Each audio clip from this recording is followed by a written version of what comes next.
there are 6 factors. So better to understand the sutta. Bhante, I will read it the sutra from beginning to end. Since it is a short one, it will not take much time. Yes.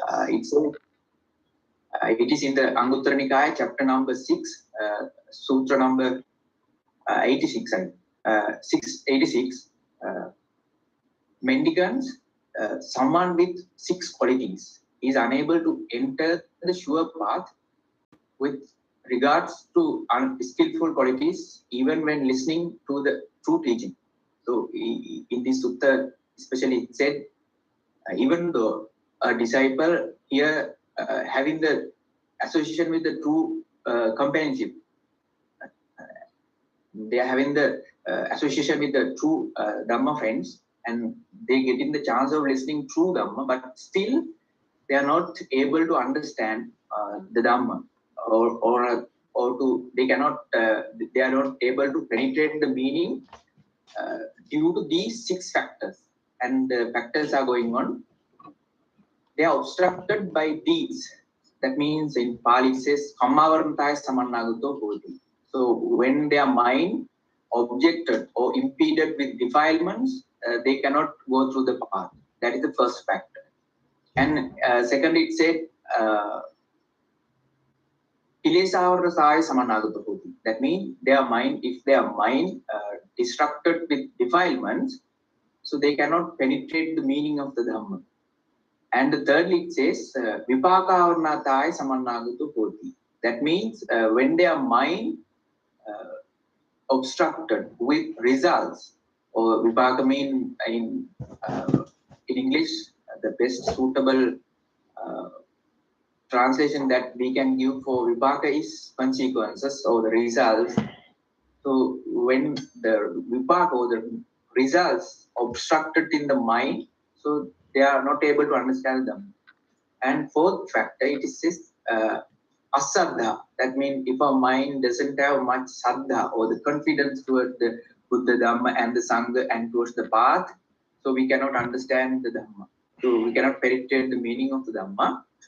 And the fifth one is achando. Achando means when we are enthusiastic towards the path of Dhamma, and if we don't have interest or desire towards to Nibbana, we cannot understand the Dhamma. And lastly, as the sixth one, is it said duppanya. If our mind, if we don't have enough wisdom, so we cannot we cannot go through this path. So those are the 6 factors which obstructed our mind on performing the path leading to the Nibbana. And with the opposite of these factors, and the second latter part of the sutta, it says, someone with these 6 qualities is able to understand, able to enter the Sura path with regards to skillful qualities when listening to the true teaching. What 6? So they are not obstructed by deeds. That means their mind is not covered with kammavarata. That means deeds mean kammas, that they are past bad kammas. And secondly, their mind is not defiled with defilements. Thirdly, not vipakas. And fourthly, as fourth, they have the faithfulness or the saddha. And fifth one, they have the chanda.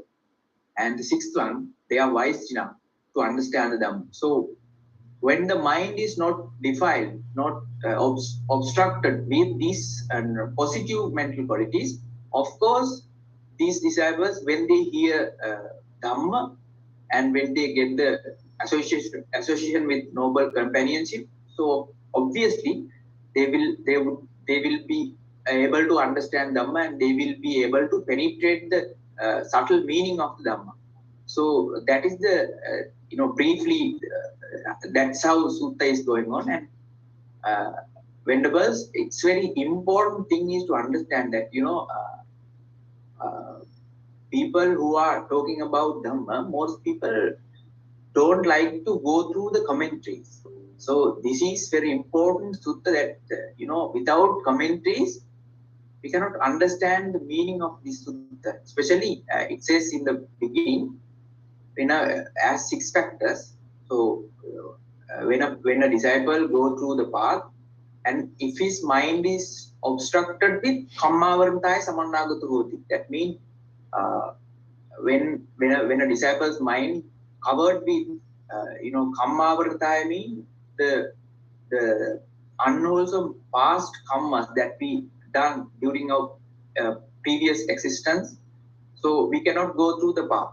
So kammavarantaya samannagatu means like except enlightened beings, lower than that, each and every followers having some certain level of defilements or the kammas they are performing. But here it doesn't say that all the kammas.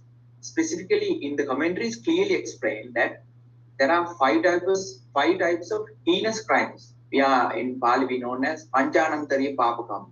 If one perform at least one out of these five, then that is called kammavarantaya samannagatu hoti. Namely, patricide and matricide mean the killing of the father, matricide mean killing of the mother, and third one, if one perform, the killing of an enlightened being, and as the fourth, if one wounded the Buddha, and finally the last one, if one perform uh, schism or a division of the Sangha, so they cannot go through the path. That is called the Kammavarantaya Samannagatu. And the Kilesavaranta Samannagatu means the second one. So, except as I said in the first factor, except the enlightened one, every other mind deluded or defiled with defilements or the Kilesas. But here it doesn't say that as I said for the first factor, it doesn't say for all the defilements. When our mind is defiled with niyata micchaditi, in English we can say fixed wrong views or fixed wrong understandings. So those are called niyata micchaditi. When our mind covered with those kind of wrong views, that person cannot go through the path of Dhamma. And the third factor, Vipaka Samannagatu means, to go through this path, we should have done some kind of positive karmas during our past life. Suppose now I have become a monk, and if I am not getting my four basic requisites properly, so suppose I am not getting enough food to maintain my life. So at that time, though I have the interest, though I become a monk, still I cannot perform this, go through the path because I don't get the, necessary requisites. So that is called Vipaka Kavanadai Samannagatu.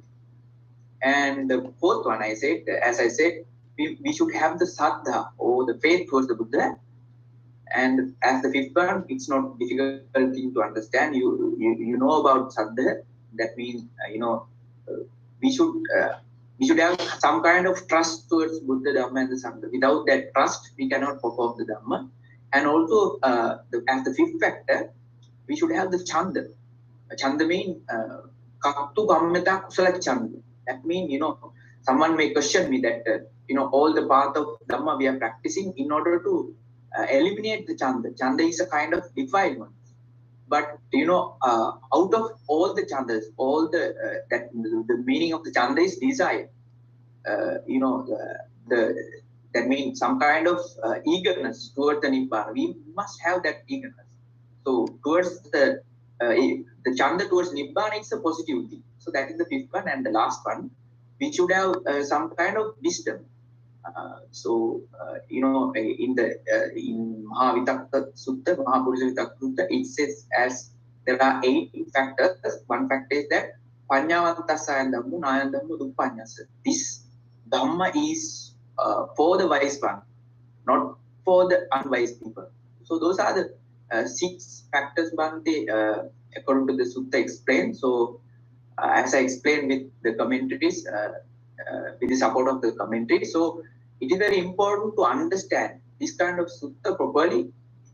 Obviously, we need to go through the commentaries. Otherwise, without commentaries, if we try to grab the meaning of the suttas, we will be misguided. So that's what as the beginning I want to explain with regard to this sutta, and I hope the other Bhantes also will contribute to this discussion. Everyone, sir.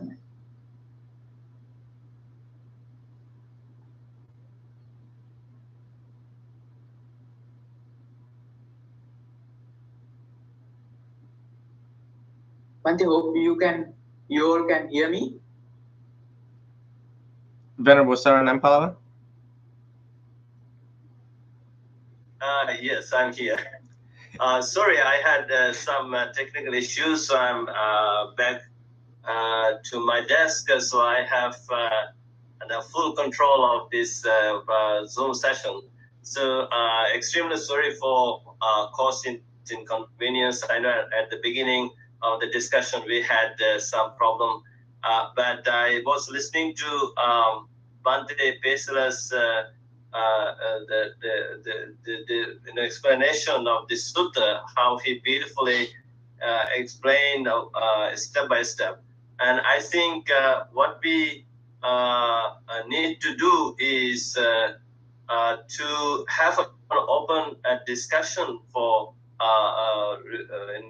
about this sutta.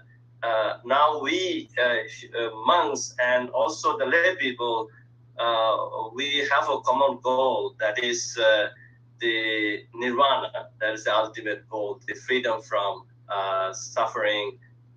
So now on this path to realization of nirvana, I believe these are the six the obstacles, the hindrances pointed by the Buddha. And so now let us openly discuss how can we understand these six obstacles, and also how practical are they, and how do we explain this to our lay people. And whoever would like to speak up, I would like you to raise your hand. And also today I invited Bhante Joe or Bhante Atulo to join the discussion. And he's a Canadian monk, but he was in Sri Lanka for 3 years and practicing meditation in the forest with some other monks, the local monks, and also with the foreign monks. And since I don't see anyone who is raising hand to explain something, to talk about this sutta, and I would like to invite Bhante Joe Atulo to I am pretty sure you read about this sutta, right? And feel free to express your thoughts, Venerable Atulo. You have to unmute yourself.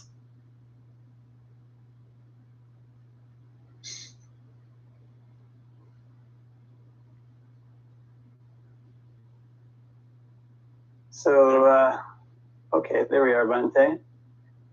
So I'd like to maybe jump in after some of the other monks, okay. And also was wondering who among all of the monks here among us is the most senior. Is that you today, Bhante?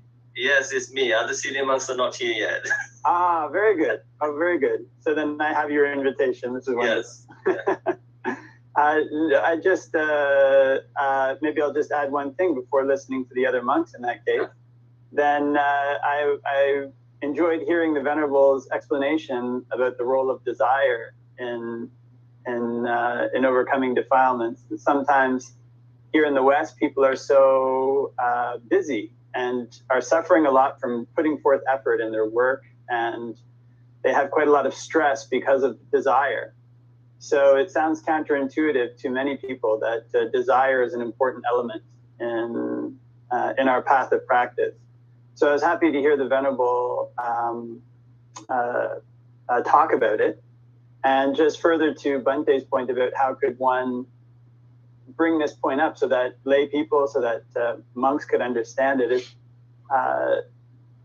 basically lay people in the West can often understand things in terms of a goal. And they can often understand the achievement of that goal in terms of a balance of desire. So if one is putting forth too much effort, if one is drinking 6 cups of coffee and trying to stay awake all night, then one won't get one's university degree in a day. One has to balance one's effort so that one's able to put forth a consistent level day after day, month after month, year after year.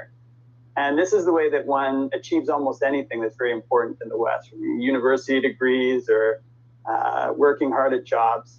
So I think that as somebody who's grown up in the West, people who've grown up in Canada or the United States can understand this principle of putting forth effort in a balanced way to achieve one's goals. And this is the same way, this is something that overlaps, that carries over, and is the same as what the Buddha talks about having chanda, but also having it balanced and steady, so that one can put forth a consistent effort towards Nibbana. So I think that's basically all that I have to add right now, Bante. Yeah, thank you, Bante Tulu.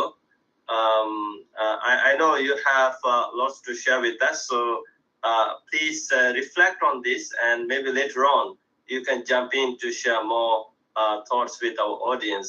So now I see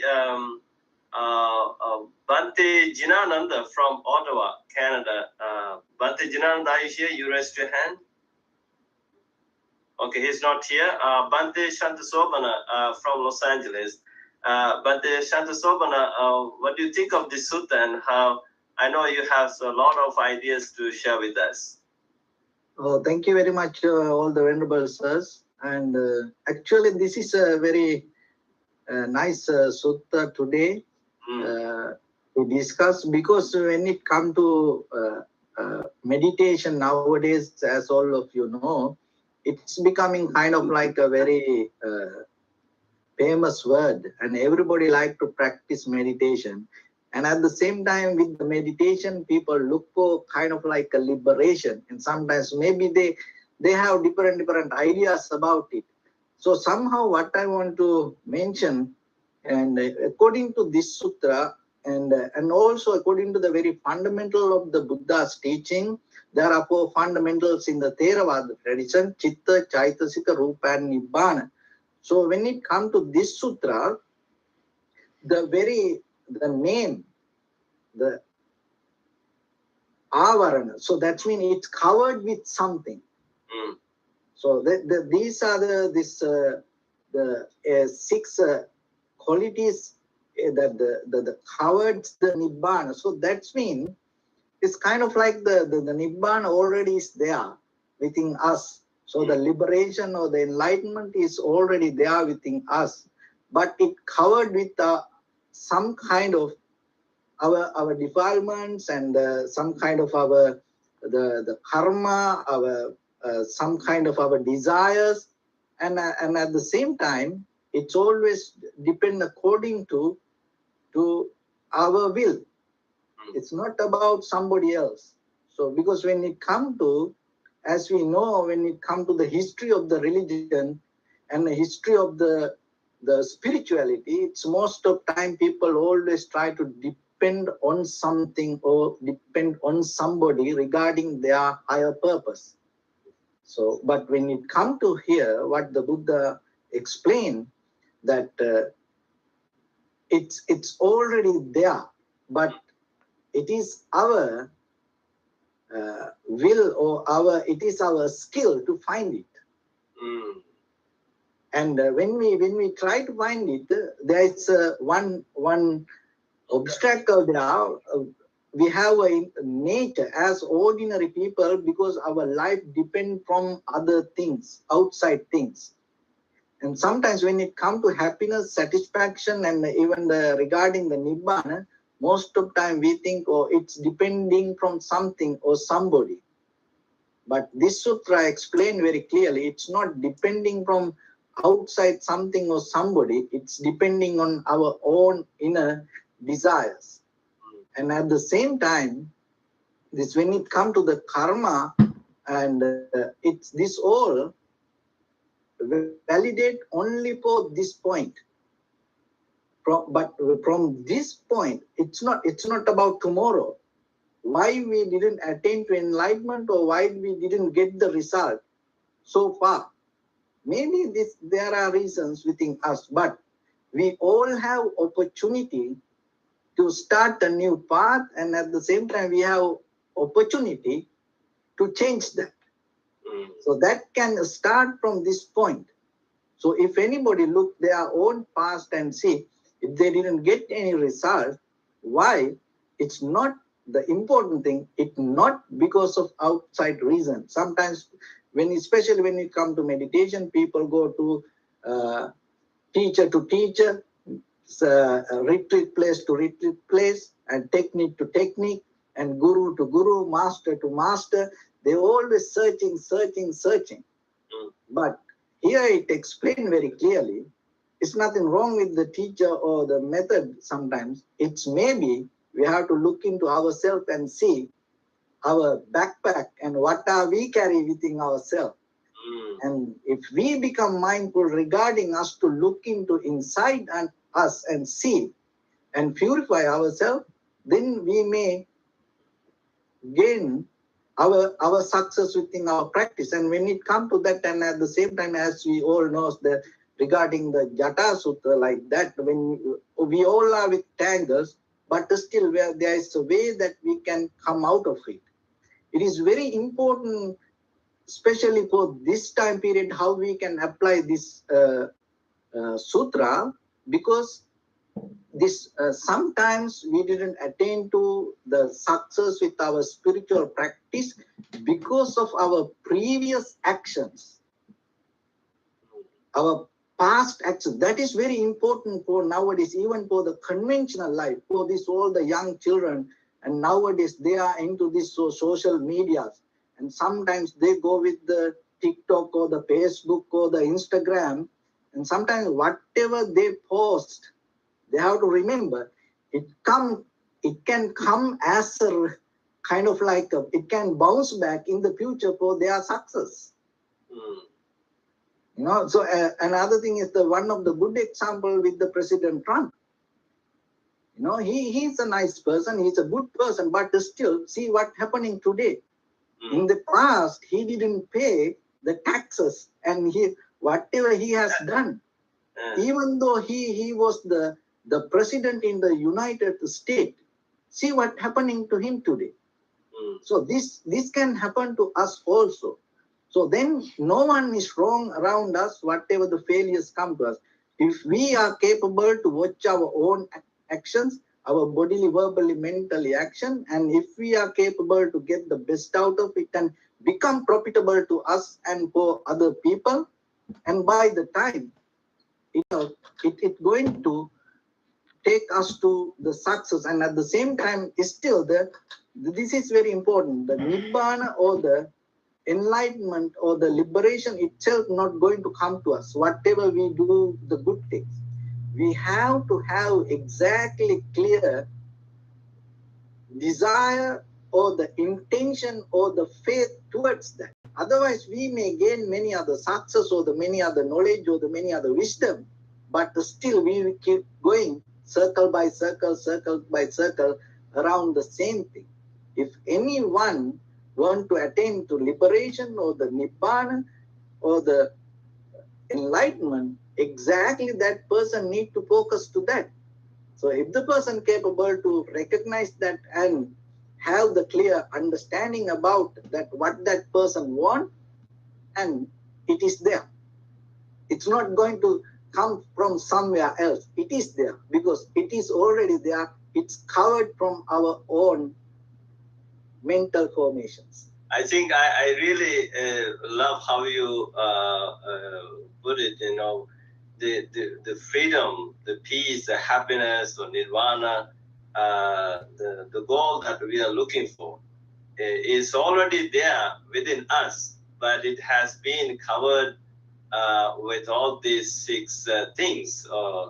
And maybe, so the question could be asked, so what can we do in order to uncover or to clear all these obstacles, right?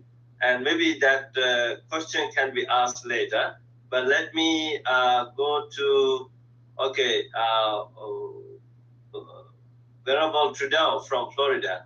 I see you raised your hand. So what are your thoughts? Please feel free to share with us. Salutations to all of the venerables present today. My apologies, last week I missed my first bi-weekly in a year. I noticed that. And your pictures that you posted with Bante J was very refreshing with the break that you all took for a meditation retreat. I think maybe next year I would like to invite all of you to join us for this monastery retreat.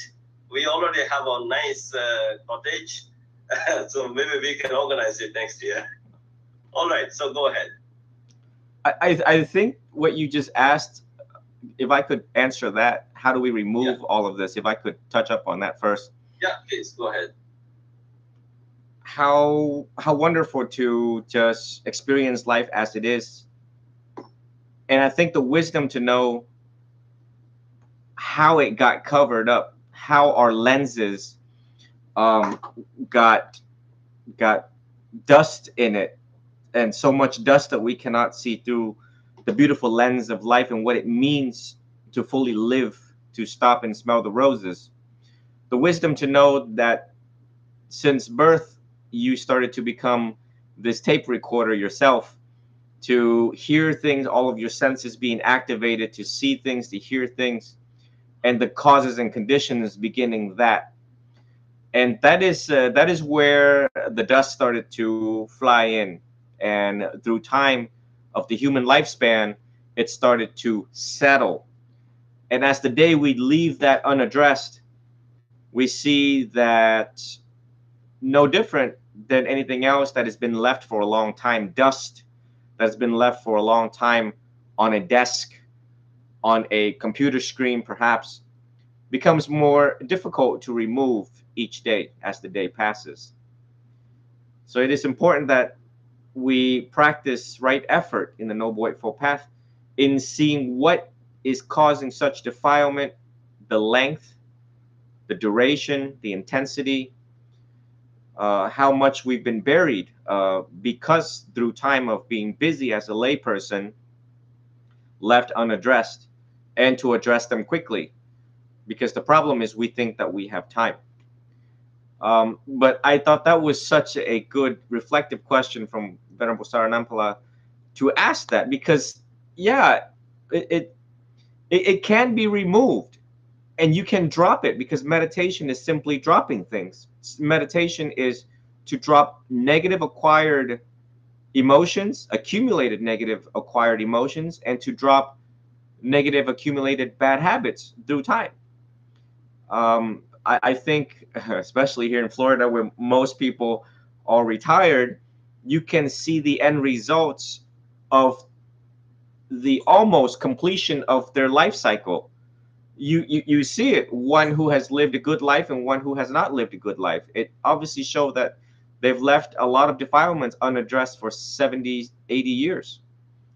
Now I'd like to address the sutta for today, reading directly from the academic portion.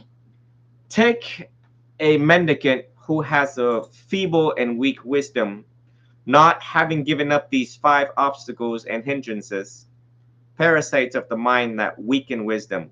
It's simply impossible that they would know what's for their own good, the good of another, or the good of both, or that they would realize any superhuman distinction in knowledge and vision worthy of the noble ones. I'd like to freeze that for a second and look at what they would know for their own good and for the good of other people. I think as lay people, see that very now clearly made visible, that we all would like other people to change. We all like other people to change in our own lives, in our own circle. But it is exactly this sutta that tells you and gives you insight that they are stuck with the 5 hindrances somewhere down the line, the remainders of such hindrances that causes them to not know what is good for them, even though you know what is good for them. And what if they don't know what's good for them? They obviously don't know what's good for other people, or so they think.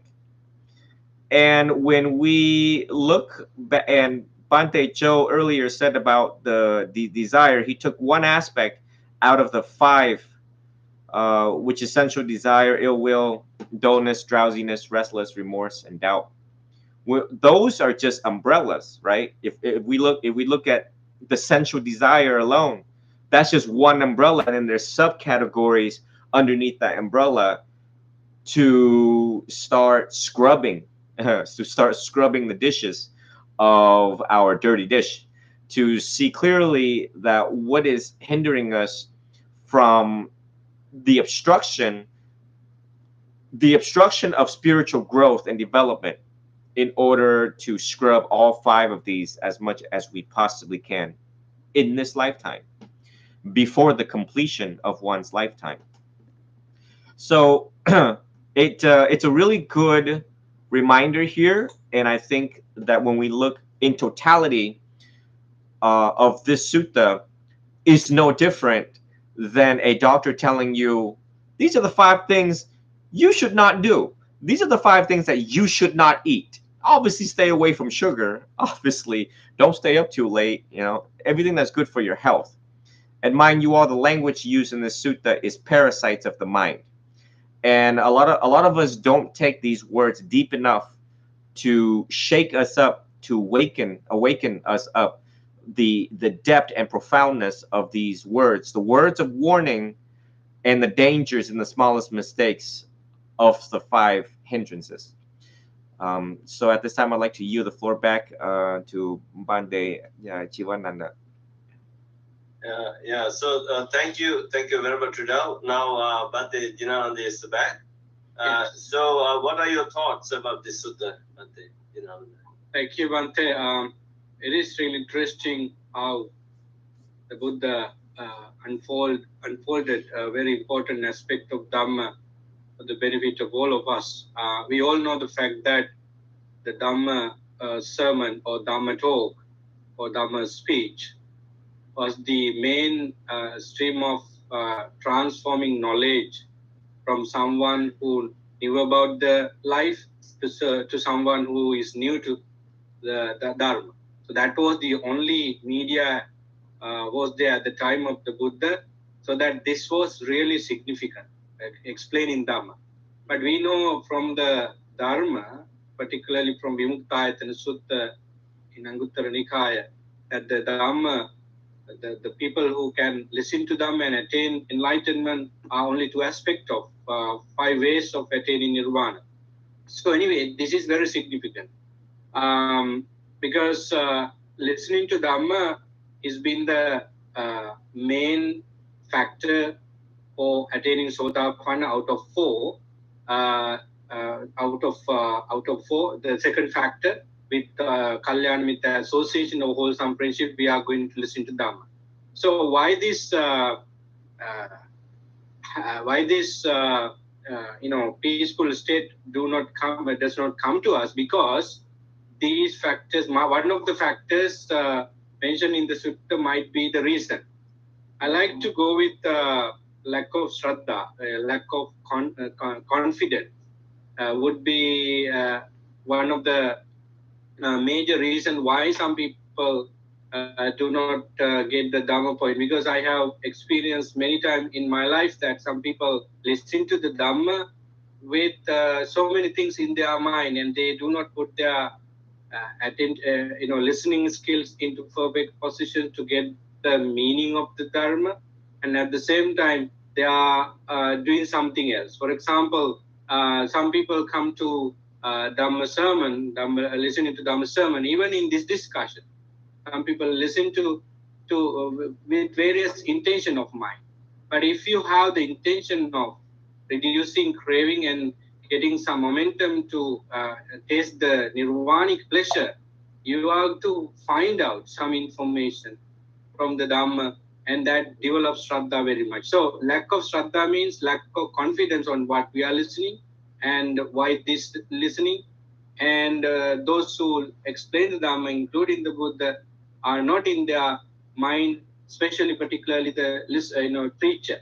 at the occasion. So I think if we listen to the Dhamma, I have listened to many Dhamma talks done by all the monks here as well as those who are not here.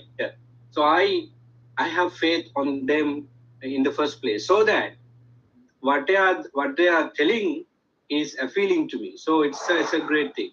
The other thing I just want to tell is, Buddha has delivered many Dhamma sermons with regard to the nirvana, with regard to the things to be done by every individual for attaining nirvana and ending suffering. But Buddha also found out that some people are not being able to, in the positions to understand Dhamma because of either one of these. One of the example is that Buddha went on a tour delivering Dhamma out of compassion for many people near Savatthi. And he delivered a Dhamma about the nature of life and also the nature of death. And what has to be done by people in that village, according to the discourse, is to reflect the mindfulness on death. So Buddha finished that tour and came back after 3 years. He came to know from his psychic power, a special ability for the Buddha who could read others' mind, especially the development of their spiritual faculties. He saw that a young girl who is very young has been thinking about the Dharma he explained a couple of years ago. Now she's been in a great position to be a Sotapa. Unfortunately, the ending of life could happen on the same day because of a particular karma.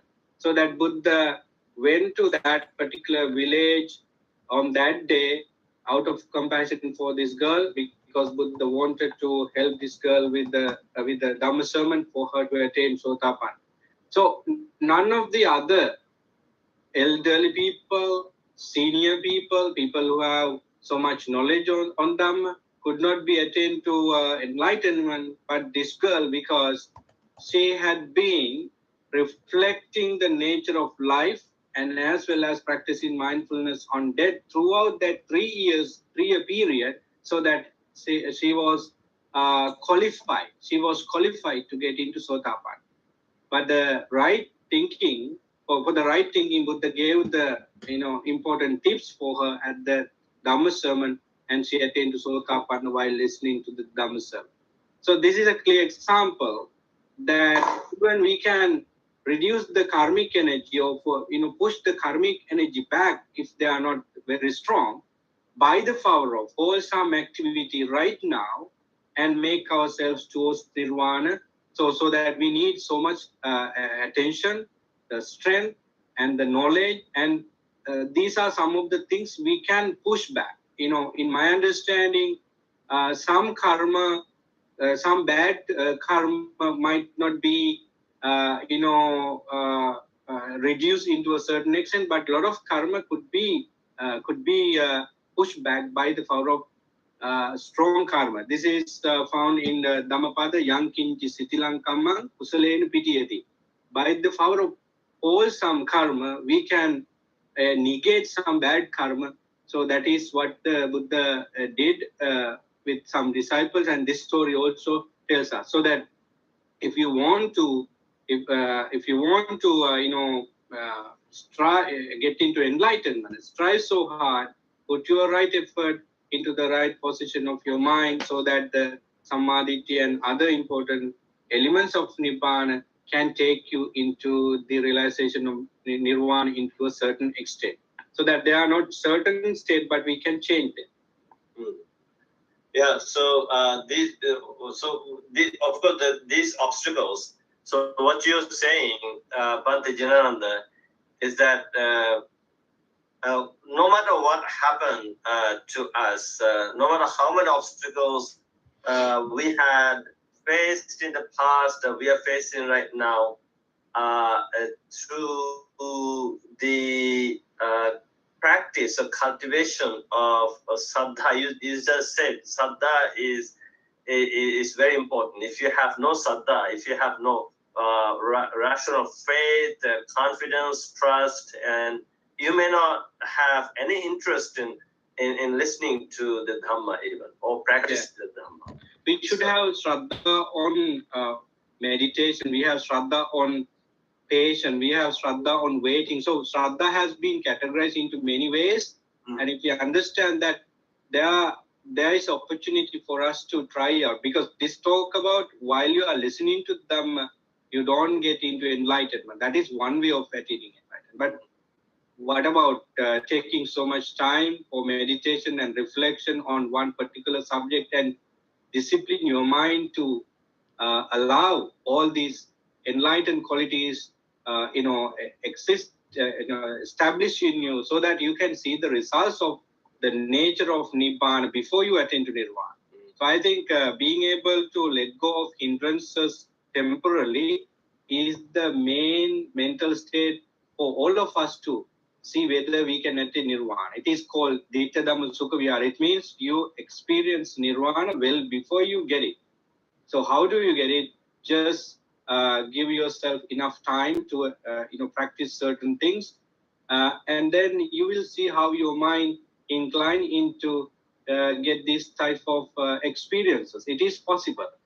So I think when you get into the second part of the sutta, you could clearly see that somebody who has know these 5 things can attain Nirvana. But the question is, who knows that I have Kamma, I have this and that? But nobody knows. Even if the Buddha is there, he will tell us that you don't attain enlightenment because of that. So that we need to understand the points from wisdom and try our best, because we do not know.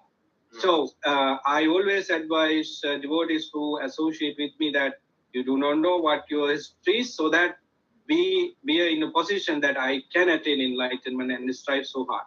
If you do not feel anything significant, that is because of lack of one of these, lack of our energy, lack of wisdom. So that don't worry, because the Buddha came all the way from samsara throughout many Buddhas and attained enlightenment. And look at Venerable Sariputta, Moggallana, the great disciples of the Buddha. They started their training many lifetime ago by seeing previous Buddhas. They practice, they determine to do so that we do not worry about. So I think there is a point for us to boost ourselves again and again by thinking in such a way. So I think Shraddha, being able to keep your confidence on what you are doing, is key always, even to get some knowledge about Dharma through listening. If not, you can have Dhamma discussion, you can reflect on, you can use your yoniso manasikara, appropriate thinking to analyze things, or else take one of the meditation subject for longer period and practice it like that small girl, and at some point of your training you would be able to see the beautiful results of your practice. Wonderful. Thank you, Bhante Jinananda, for adding more insights and telling these stories. These are very interesting stories to reflect on. And I'm pretty sure as we keep going with this discussion, more insights can be shared with our audience. Next, I would like to go to Venerable Kalubovila Ananda in Cambridge, Ontario, Canada. He raised his hand. Venerable Ananda, what are your thoughts regarding this sutta? Please feel free to share with us. Greetings, Bhante, and greetings all the Venerable. So I think I would like to touch upon certain things which has been already discussed, but I also want to share something like sometimes when Bhante Shanta Sobana mentions something, he brings a very contemporary example, which is right here in this century. And also sometimes when Tridao speaks about TikTok, and if we listen to this sermon, this recorded YouTube sermon after 1,000 years, where there won't be any TikTok, it will be very hard for people to sort of relate to that and get a full sense of that.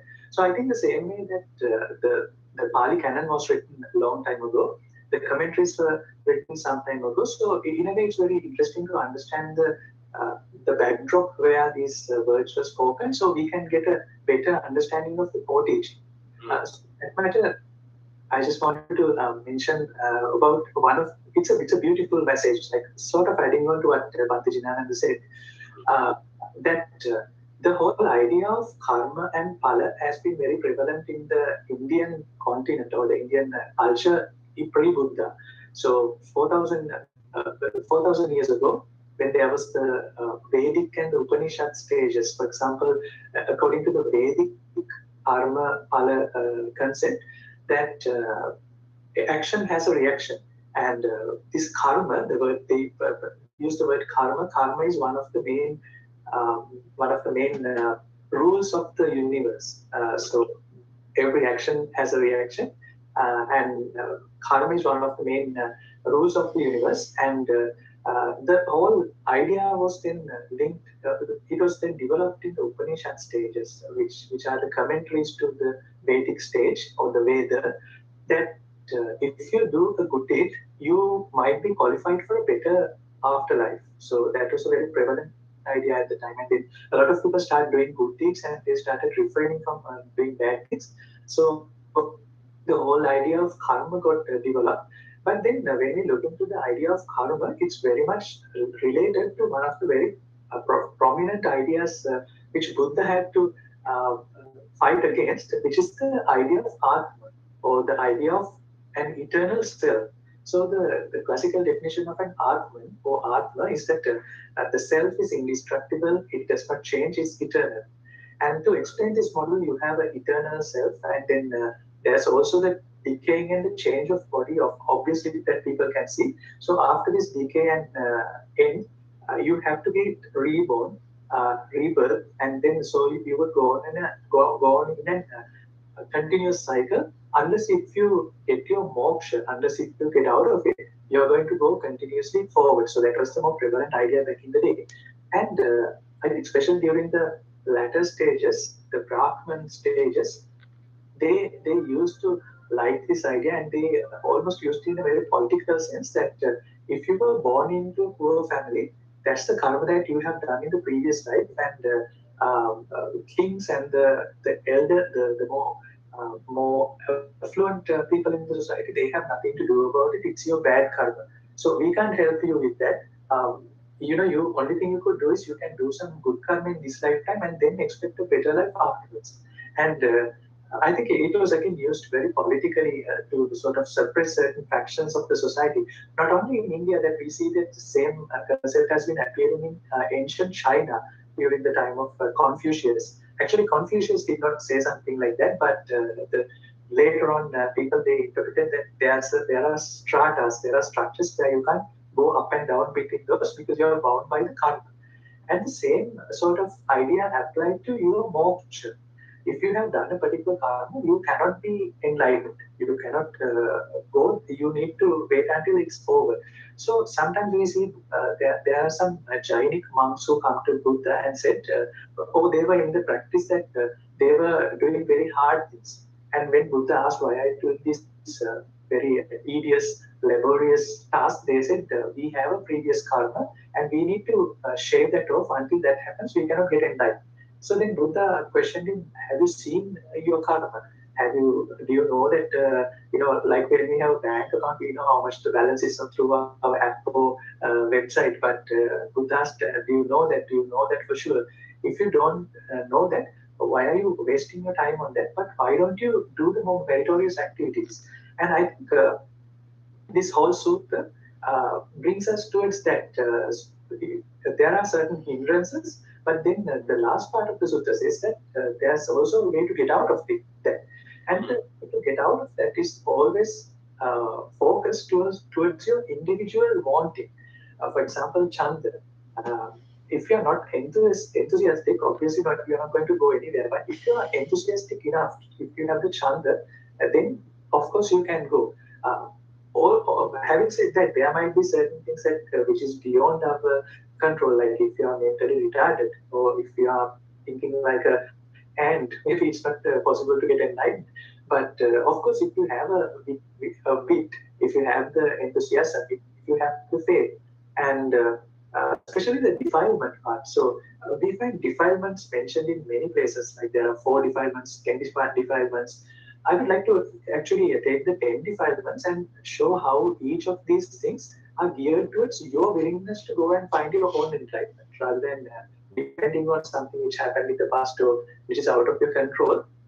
So the 10 defilements are the greed, lobha, hate, dosha, delusion, moha, conceit, mana, speculative views, ditti, and skeptical doubt, vichikicha, mental lethargy, thina, restlessness, uddhacha, shamelessness, ahirika, lack of moral dread or unconsciousness, anuttapta.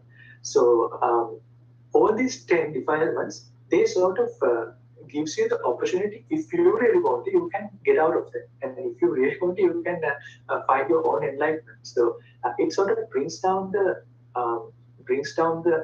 ball into your own court.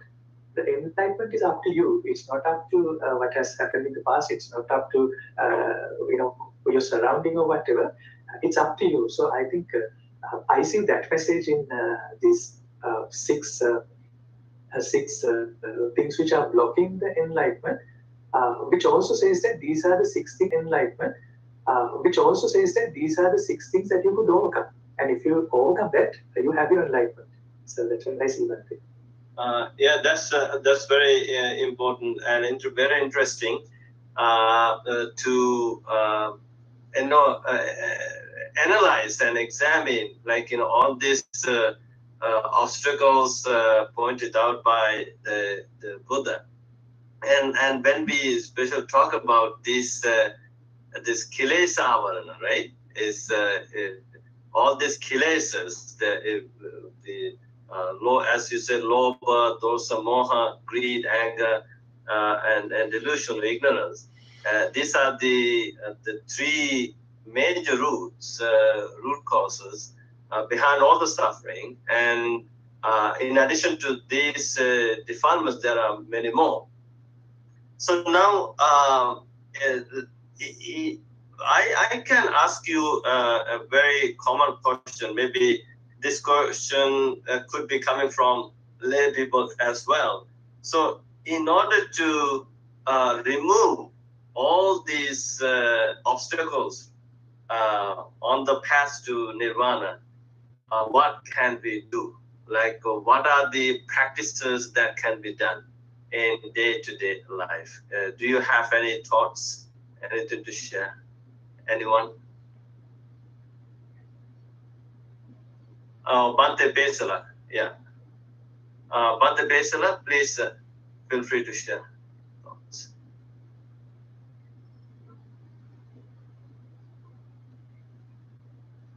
But I hope you all can hear me. Yeah, I can hear you now. Yeah. Bante, that's a very important and good question. And in the first part, I said that in the Sutta mentioned, Kamavartai Samannagado mean that as Venerable Bante explained, maybe we have done heinous crime in the past lives that now we cannot control. But at present life, as disciples, what we have to do is we have to focus on our moral conduct. See, as bhikkhus, we should consider about our upasampada and samanera, those ethical conduct or moral conduct, as well as as lay people, they have to keep focus on their 5 precepts. So one, as first factor, it does not only talk about the past karma. Suppose in this very life, as lay people, we are dealing with our parents. And sometimes there may be occasions and, at the latter part of the lives, our parents may be, in the last stages, maybe they are connected to, when they are hospitalized with some kind of diseases, they may be connected to the machines just to maintain their lives. So there are some few occasions like that. So at that time, maybe from the medical staff that we are getting the response that your parents will not be living, even though they live up to only when the machine is connected. When the machine is disconnected, you will they will going to be die. So there is no option for that. So you have to sign is kind of they are requesting our permission to just to disconnect the machine. So then, as children, we feel much pity towards our parents, and we feel that if our parents live in that way, they are suffering. And obviously, if they die immediately without suffering in this way, they may be get much happiness. By thinking that as children, one might sign the papers and one might give the permission. So at that time, even they wish for the betterment of the parents, but still without understanding, in the under worldly right view, Atti Mata and Atti Pita. That means our parents by respecting, by giving much things to our parents. If we taking care of our parents, we are getting special merits. That is comes under right view. And without considering that, without knowing that the nature of the parents, and if one signs that paper and give their permission to disconnect the machine, and thereby if they eventually let happen to death of their parents, then without knowing anything, they have done this kind of heinous crime. So definitely they will be reborn in the hells in the next life. So those are called 5 heinous crimes. So the best example, Bhante, in the Buddhist Pali Canon, the King Ajatsattu, he has done patricide by killing the King Bimbisara, his own father. And after that, even he just patronized for the convocation, for the well-being of the Dhamma by just patronizing and sponsoring for the first Dhamma convocation after Buddha's passing away of 3 months. And he has done lots of good things, but still due to that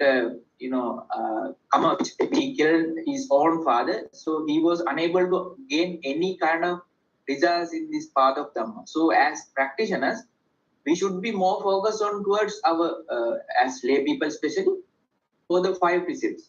So in the 5 precepts, and it doesn't allow us to kill even an ant. So thereby it will block us by committing the patricide and matricide and kind of things. That is one important thing. And the third factor, Bhante, it said like that means our mind may be defiled with defilement, polluted with defilement. So under the only being which is completely cleared the mind, completely gain the mind without any defilement is the enlightenment. So below enlightened being, even an anagami one is having some kind of defilement or the kilesas. That's why in the sutta said, here it doesn't say all the kilesas. There are 3 specific wrong views. So as Venerable Bhantes explained already, and some people have the kind of wrong view that is called Ubbekata Hetuva. So even some Buddhists hold this wrong, and they think if something happened to their lives, this all happens because due to our past karma.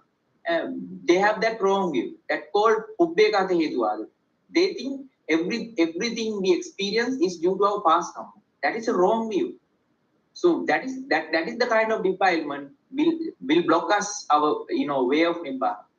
And the second one is called Issara Nimmana Hetu. And when one holds this whole thing is created by an almighty or else superhuman, super being, like the God creations, and so when one believes that kind of a thing, then it's a niyata miccariti. So it will definitely block the path of nibbana for one. And the last one, ahetuka appaccheditti. So another wrong niyata miccariti, wrong perception or wrong understanding. That is, they think everything happens accidentally, and without any causes, without any conditions, everything happens spontaneously. So that is also a kind of wrong view. So those are the 3 main wrong views. Those are known as kilesas. or the defilements that will block their mind in order to go through the path of the Dhamma. So the best thing is to us for as disciples, what we have to do is we have to more focus on our sila, samadhi, and prajna. Especially, we need to go through this kind of sutra, and especially try to go through the suttas and understand what the Buddha clearly passed. So, by just maintaining the basics, like as I said, the precepts, and practicing some kind of practicing has to be there, and also doing those things, and also we should focus of the message of the great teacher. Wonderful. So that's what I want to add. Wonderful. I think these are great ideas, great thoughts, and Bhante Pesala, if you don't mind, if it is possible, can you please put those steps into our chat box so that we all can see? And I think these are very important steps for people to know. If it is possible, you can type them. And as you said, as Buddha said, Sile Patithai Naro Sapanyo. The morality, Sila is the foundation. Yes. Without the strong moral foundation, this realization of Nirvana is not possible. So thank you for sharing your thoughts. Next, let's go to Venerable Trudeau from Florida. So what are your thoughts? So I just wanted to focus on the... Oh, you had to unmute. You had to unmute yourself. Sorry. I wanted to focus on the enthusiasm part of Buddhism, where, like I said before, if you can get past the first noble truth, you're doing great. Keep going. Two suggestions I would give is that if we don't understand ourselves, one of the best practice is to journal, to keep a journal. Dear journal, what did you do today? What did you do starting from the morning to midday and at night? What did you do right? What did you do and that you think you could improve on? If you write this every day, you will learn so much about yourself. We trust other people, but we don't trust ourselves. So therefore, knowing oneself will be salient on the road to practice. The second thing is to spark enthusiasm in Buddhism is to also go back to the biography of the Buddha, as I am reviewing it now. And I find great joy and happiness seeing every step of the way that he took, because he was born here on this planet, he was raised here on this planet, and he achieved enlightenment here on this planet. So one way to cultivate that is to go back to the biographies and make your comparisons. Instead of reading fiction books, the biography of the Buddha is one that is well worthwhile your time, and it will push you closer towards this path. And I'd like to yield the floor back to other Bhantes. Thank you. Yeah, thank you. I think that's also very important. Chanda, without Chanda, the desire for the practice, enthusiasm, then nothing is possible, right? The motivation, inspiration is very important. Next, let's go to Bhante Nanda. Are you here? You raised your hand. You're from Edmonton, Alberta, Canada. We can't see you. Yes, Bhante. Because I'm in the car now. Oh, I see. Okay. So what are your thoughts?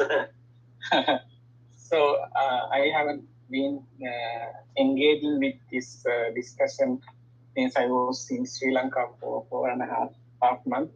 I have no idea what is going on, but I just saw that the topic of today's discussion about this Avarana Sutta, and Bhante raised a question regarding how should one can overcome and what are the antidotes for these problems. Yeah. One of them is my teachers always talk about that we should not only practice. Practice has two aspects. But if one is the following the path, and we have to do duties, like in one stanza it says Vattangna paripurento na silang paripurati asuddhati panyo chitte kagana vindriti. So mostly nowadays people do not focus on vatta or the duties. So especially when we meditate, if our meditation is going to be down or it is not it is in the same position, there probably has a problem or obstacle. So to overcome, one of our teacher told that we should do some duties toward Buddha, like sweeping, let's say, Bodhi tree yard, and cleaning some places in the temple, and thinking that when I'm cleaning this yard, this can be pleased for many, and as well as my mind will be purified by defilements. So in that way, we can be overcome some sort of these obstacles during our practice. And the other thing is, according to Angulimala, Venerable Angulimala's story, he had committed,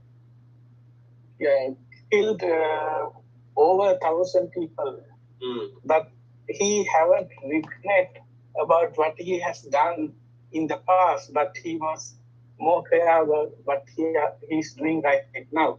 And from that point, he was able to become an arahant. Our weakness is we always regret on what we have done, but we cannot change it right now. We can change the present moment, not in the past or future. So I think these are the points that I can ask you to practice. So thank you very much for Bhante giving me time. Yeah, thank you, Bhante Nanda. These are very important steps. Even our own teachers also highly emphasized on this what we call performing the duties, doing the daily activities, mindful, even cleaning the shrine room, doing the dishwashing, cleaning the washroom, cleaning backyard, front yard, and all these are very important tasks. This can be done as a form of meditation practice. So performing the duties is very important. And I think as monastics, I think we all are doing this at our best capacity on a daily basis. And we all are trying. Thank you for emphasizing, bringing your attention to this important practice, Bhante Nanda. Let's go to Bhante Shantastobana from Los Angeles. Bhante Shantastobana. Yeah. Thank you very much, Venerable again, and for your question. And from this point, how we can move forward, and what are the things we can practice. I think for us, and at the same time for all the listeners and the followers around us, what I want to mention, when it comes to especially the discipline and the faith, these kind of things itself cannot take us to liberation. We all know that. There are many examples over that. And so then from where we can start, the very first thing we have to know, there is more better version of us inside us.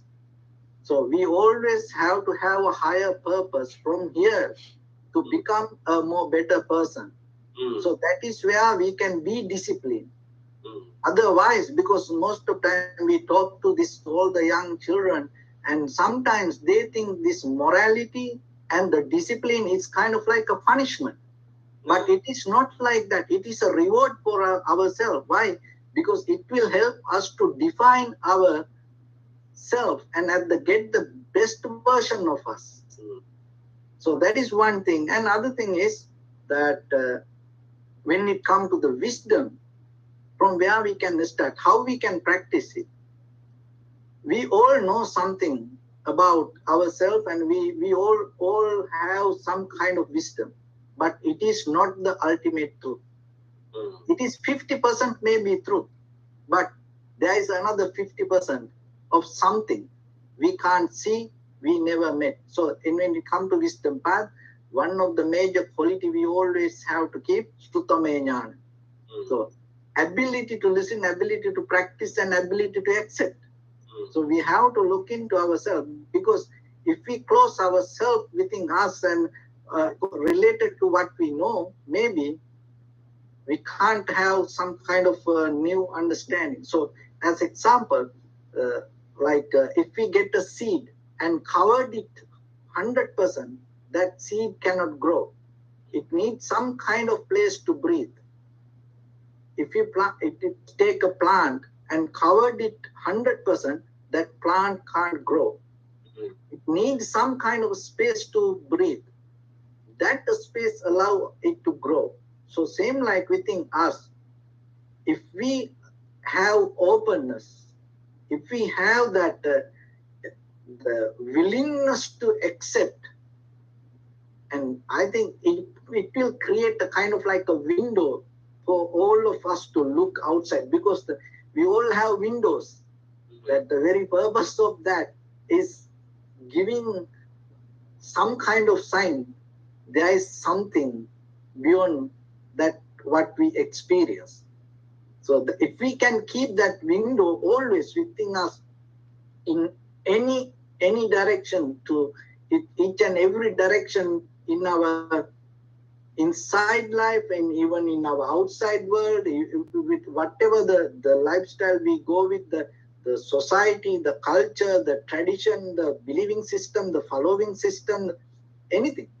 If we have a little window, we know 50%. We don't need to reject that whatever the culture, especially when it comes to culture, tradition, and the religions, because what happening in the world most of time, still we thought it is still it happened in the past, but no, still it has so much power to make people blind, and people can go crazy, not for their little things, but when it comes to religion, when it comes to their nation, when it comes to their culture, tradition, they can go crazy. But it sometimes 50% is true, but other 50% maybe can be a story. So if we have that openness and willingness to accept and willingness to listen to others, I think in this society around us, it will give us a path for all of us to move forward and become more better people and nourish ourselves and share our goodness with others. Yeah. So is there any other monks who would like to share some thoughts?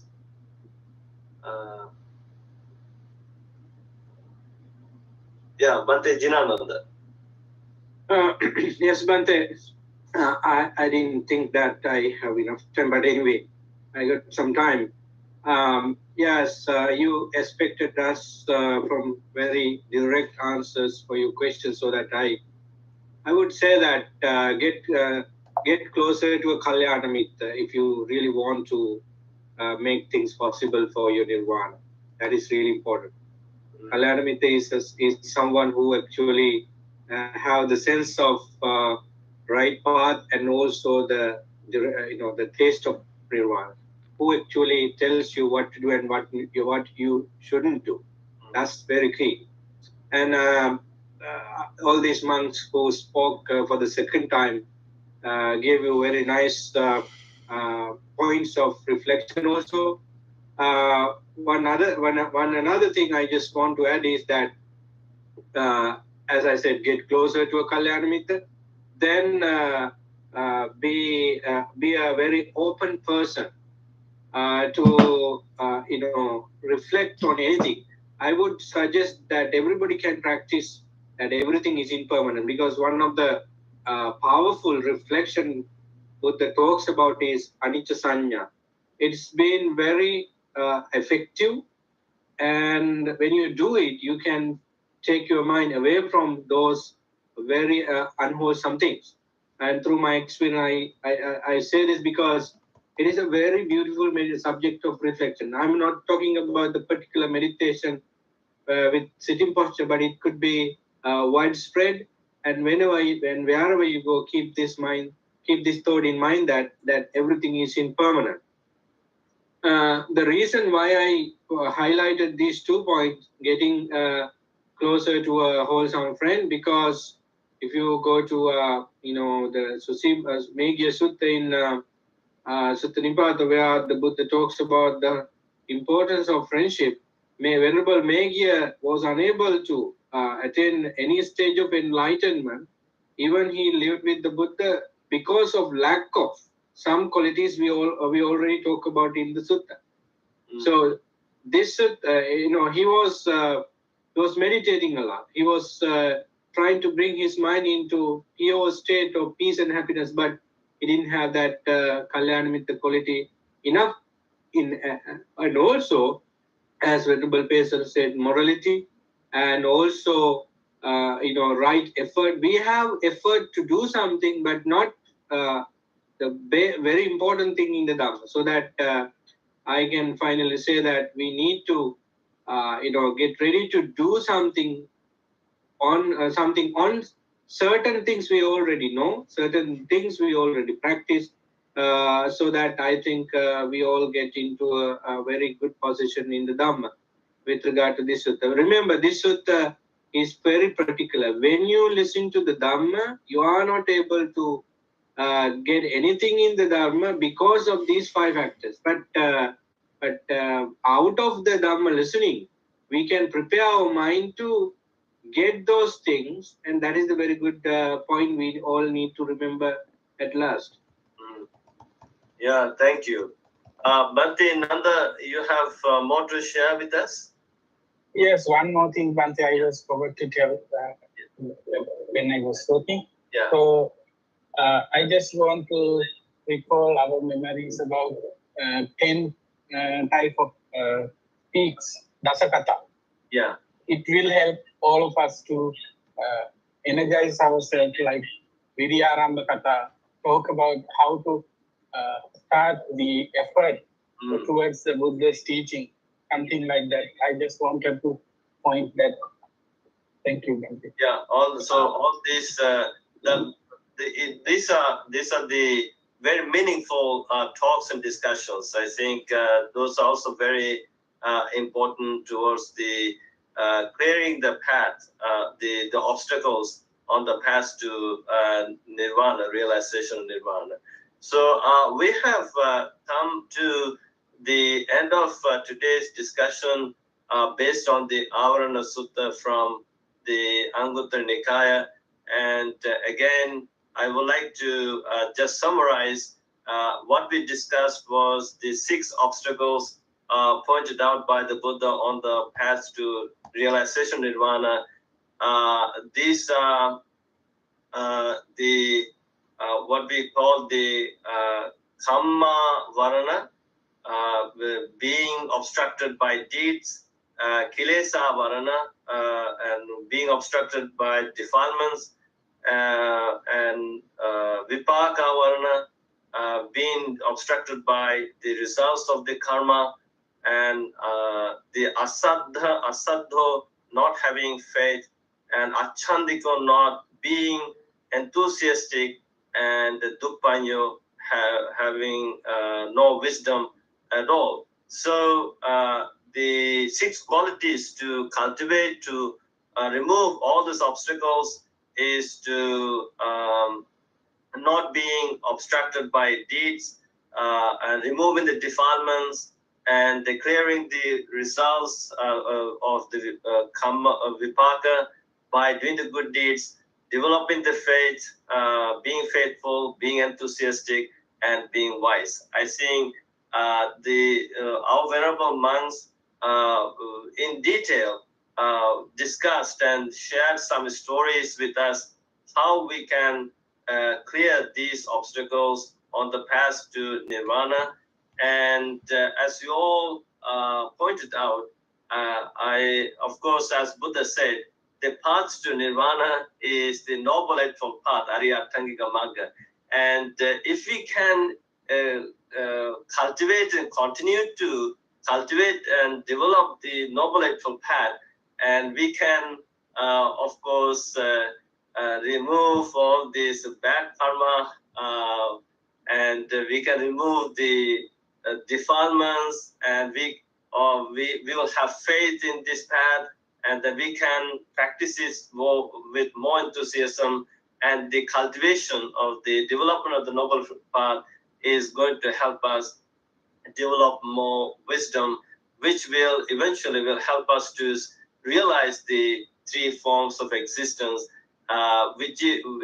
This realization of three forms of existence is very important for us to let go. It's basically let go to abandon all these negativities from our heart and mind.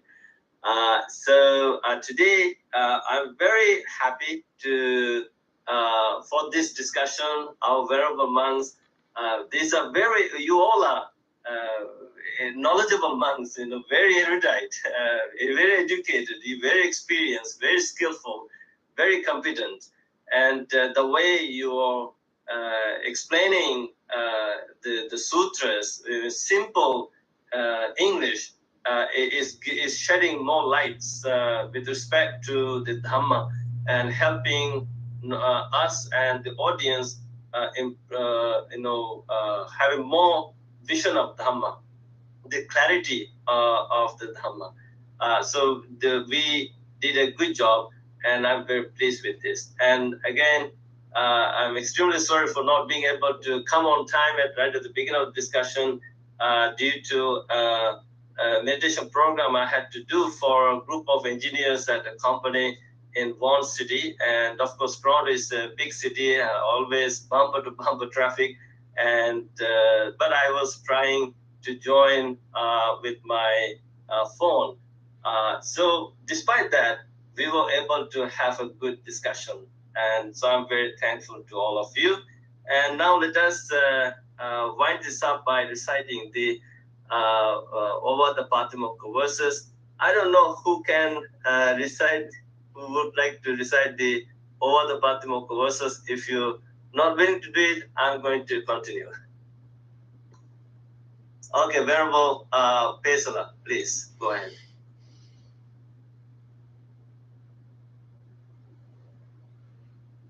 Sabba bāpassa akaranang kusalassa upasampada sacitta pariyodapanang etang uddhāna sāsanam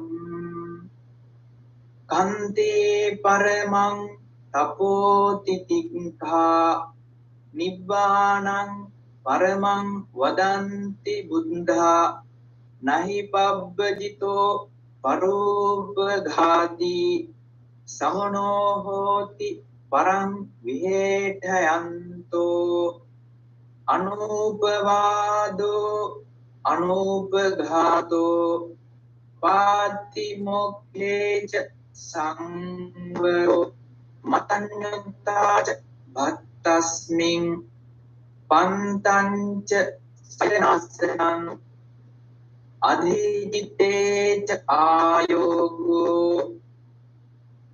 etam sasananti. Sadhu, sadhu, sadhu. Thank you so much, Bhante Pesala, for reciting the over the Patimokkha verses in a very spiritual, beautiful way. So today, our senior monks could not join the discussion because they are on a summer teaching tour in Europe and North America. So they said we will try. Thank you, Nishan. So by doing this discussion, we made a lot of merits. By the grace and power of all these meritorious deeds, by the grace and power of the Noble Triple Gem, the Buddha, the Dhamma, the Sangha, may you all be well, happy, and peaceful. May Devas continue to protect and guard all of you with the divine blessings for your health and safety. Sabbe Satta Bhavantu Sukhitatta. May all sentient beings be well, happy, and peaceful.